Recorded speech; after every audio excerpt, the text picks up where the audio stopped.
After this developing story this morning, police raiding and demolishing structures believed to be housing Zama Zamas in the Zamimpilo informal settlement. Our reporter Bafedile Moerane has been following them.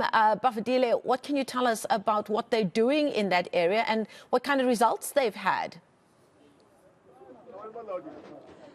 Marcel, quite a hive of activity in Zamimpilo informal settlement. As you see there, the Metro Police opening this one of the sheds, which is suspected to be owned by some of the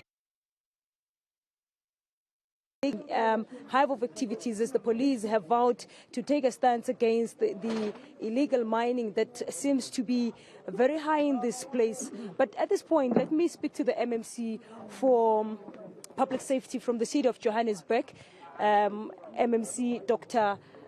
Ntwane. MMC, thank you so much for joining us here at ENCA. Please tell us about this operation. What is exactly happening? No, what happens is that we've been getting an intel from the CPFs and the patrollers that most of the areas that there are a lot of shacks that are here that have been marked where there's there's an activity in terms of like hidden guns and all of that. So they've been seeing a lot of the Zama Zama coming that the guys with guns as well.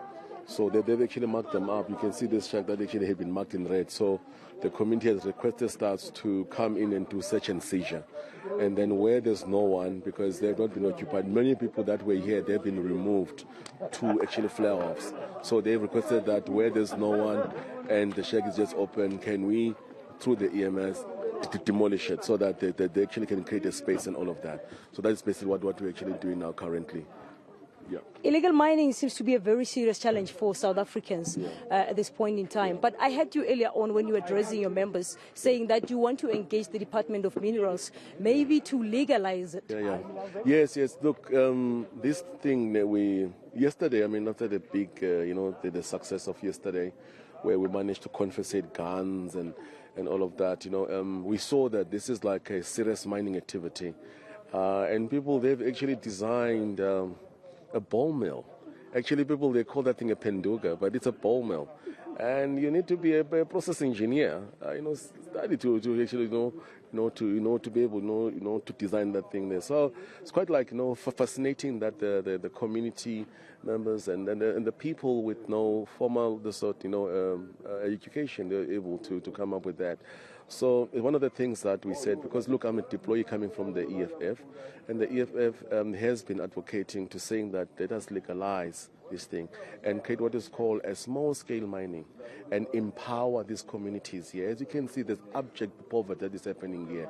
Maybe it's one of the things that we really have to do, because remember, once you empower these communities here, you'll be able to ensure that people are fine.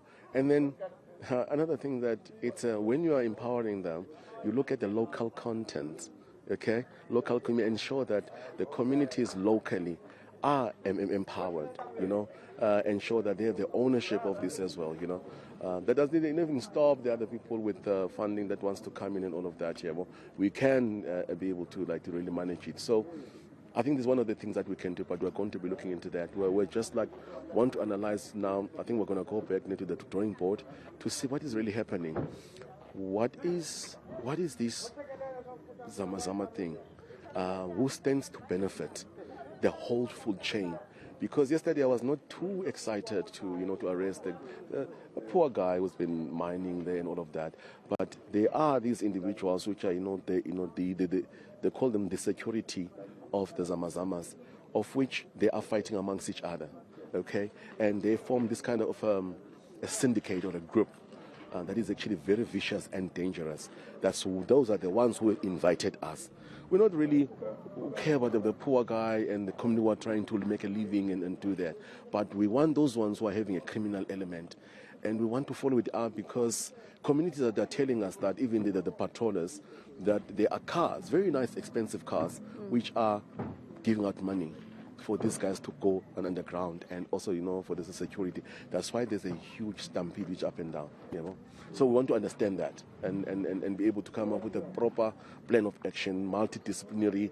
But us, as the JMPD, we're going to do the raids of this nature, disruptive operations, and protecting our communities. Because these guys, there's a turf war now between two gangs, actually, that are operating here. Yeah, talking about the community, they're saying that they're living under siege. We tried to engage some of them earlier on who were even scared to speak to us on camera, saying that they're scared for their lives. What is it that you're promising them? Look, we've increased the police visibility, yeah? And with this kind of operation, it might be one or two. That's why we did not call you yesterday. We called you afterwards. We're going to what we call an intelligence-driven operations, where we gather intelligence everywhere. Yesterday I was told that these guys came out in New Canada, but the guys were, they were bogged down what was been happening at the Storm Hill. That's what showed me that we might look in terms of our capacity. We might have to now take away some of the people which are operating in the other units, strengthen the unit, make it broader. And actually we need to do a plotting. We need to get a map from DRE. They must come in and said, these are the following mines, and then with the patrol I said, these are the holes that have been having there and there, and also, to ensure that we actually guard those areas up until there is a solution in terms of what we do in terms of that. One thing that I want to really raise that I raised also with the other guys is that this shows how capitalism is so vicious, because you've got a mining company that has extracted gold, and then there's a poverty around the area, So I appeal to the Department of Energy. Please, I think that maybe this legalization and giving licenses to small-scale mining, it might be a solution, but obviously criminality will be there as well. But we're going to drive from the city side.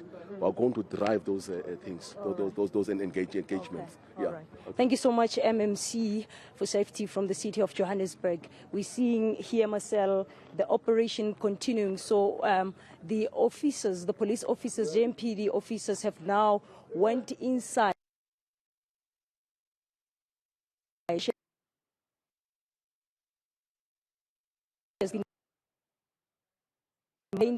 So that those are the ones that are being targeted here today to be demolished. Unfortunately, we seem to be losing our connection to you, Bafedile, but thank you so much. We were able to get the gist of your very important discussion there with the MMC, some very important detail that he was able to let us in on. So, Bafedile Moerane bringing us live unfolding events there in that part of Langlaagte in Johannesburg, there specifically in the Zamimpilo informal settlements where police continue their operation.